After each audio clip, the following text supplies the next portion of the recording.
আর এটা যদি মাংস হয় তাহলে সে বিড়াল কই? এই বিড়াল যদি 1 কেজি মাংস খায় তাহলে এর ওজন হবে 2 কেজি। কথা বলছেন? এই দেশে আমরা 96-93 ভাগ মুসলমান বলি, ওটা শুধু আদম সমারিতে আছে আর ওই ছোটকালে আগা কাটা আছে। তারপরও আমার মনে হয় এখানে অনেকে আছে এখনো আগা কাটা নেই। ওই যে ওইটা, এই যে ওইটা, এই মুসলমানে দেওয়া হয়েছে? হ্যাঁ, মুসলমানে দাওনি না, এখনো দেয়নি। এরকম বহু আগা কাটা ছাড়া মানুষ এখানে আছে। 96-92 ভাগ মুসলমান হচ্ছে না। আপনি তো অলরেডি নবীর দল থেকে বের হয়ে চলে গেছেন, যারা অন্যের জিনিস নিজের দায়িত্বে নিয়ে নিয়েছেন।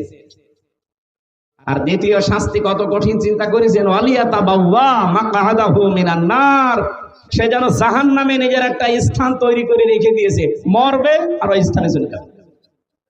আল্লাহ আমাদের হেফাজত করুন, বলেন আমিন। আমরা আজ হালালকে হালাল জেনে যদি সত্যি মানতে চান, হারামকে হারাম জেনে যদি সত্যি ছেড়ে দিতে চান, পৃথিবীতে যদি মিনি একটা জান্নাত দেখতে চান, আদখালাহুল্লাহুল জান্নাহ, মাস্ট বি সব ভুলে যান। সময় যেহেতু আল্লাহ তৈরি করে দিয়েছে, সুযোগও আসতেছে, আন্তর্জাতিক চাপগুলো আল্লাহ দেখবে। আল্লাহুম্মা ইন্না নাজআলুকা ফি